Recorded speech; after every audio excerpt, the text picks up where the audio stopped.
السلام علیکم ویورز، میں ہوں حکیم مصطفیٰ حنیف اور بتا رہا ہوں میں آپ کو کھانسی کے اعتبار سے۔ تو پہلے میں نے آپ کو بتایا ہے کہ 3 کھانسی کی اقسام ہوتی ہیں: تر کھانسی، حابس کھانسی اور ہار کھانسی۔ تو میں نے آپ کو ساری تفصیل بتا دی کہ تر کھانسی میں کیا ہوتا ہے، حابس کھانسی میں کیا ہوتا ہے اور ہار کھانسی میں کیا ہوتا ہے۔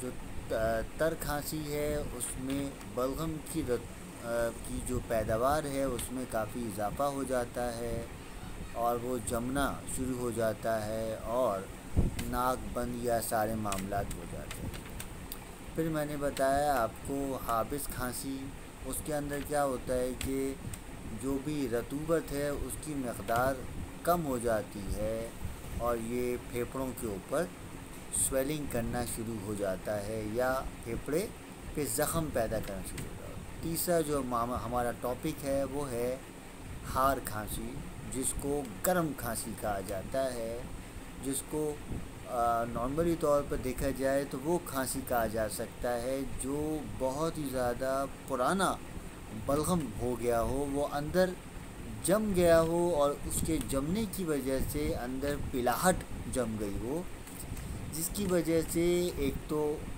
نارملی طور پر جو اس کا امپیکٹ ہے وہ پھیپھڑوں کے اوپر، پھیپھڑوں کی جو جھلیاں ہیں اس کے اوپر سویلنگ پیدا ہونا شروع ہو جاتی ہے، جس کی وجہ سے خرخراہٹ جیسا امپیکٹ بھی ہوگا، بے چینی جیسا امپیکٹ بھی ہوگا، پیٹ میں مروڑ بھی ہوگی، پیشاب بھی زیادہ آئے گا، سانس بھی پھولے گا، رنگ بھی سرخ ہو جائے گا، جسم بھی نڈھال ہو جائے گا، گلے میں خراش بھی ہوگی، گلے بھی آ جائیں گے، گلا بھی دکھے گا اور نارملی طور پر ہر وقت جب کھانسی کی جائے گی تو اس سے سینے کے اوپر اور گردوں کے اوپر زور پڑنا شروع ہو جائے گا اور اس کی وجہ سے معدہ یا اعصابی طور بندہ کافی حد تک کمزور ہو جاتا ہے۔ ٹھیک ہے، تو جو لوگ بھی اس مرض میں مبتلا ہیں، اللہ کے حکم سے انشاءاللہ تعالی اس مسئلے کا شافی علاج کیا جاتا ہے۔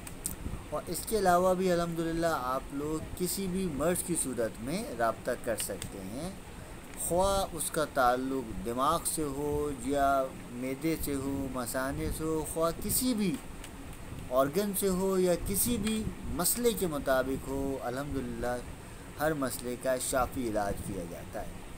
تو ہمارا جو کلینک یا پارلر یا ہے یہ سب society office block 2 PCHS near model school پہاڑی والا ہے۔ میرے کلینک کے ٹائمنگ صبح 11 سے 1 اور شام کو 5 سے 8 ہے۔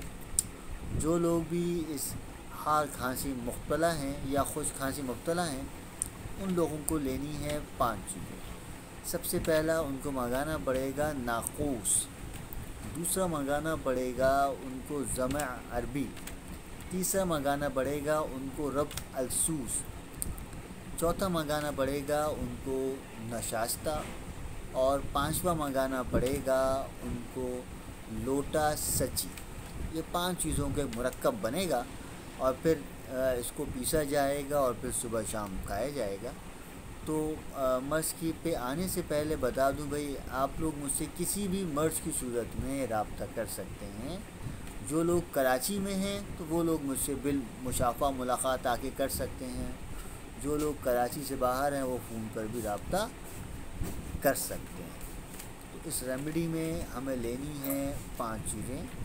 سب سے پہلا اس میں لیا جائے گا ناقوس، دوسرا اس میں لیا جائے گا لوٹا سجی، تیسرا اس میں لیا جائے گا اس میں رب السوس، چوتھا اس میں لیا جائے گا اس میں زمع عربی، 5واں لیا جائے گا نشاستہ۔ 5 چیزوں کو ہم وزن لے کر گرائنڈ کر لیں۔ آپ اس کو 4 تولہ لے لیں تو یہ زیادہ فائدہ مند ہوگا۔ ان 4 چیزوں کو کھرل کر لیں۔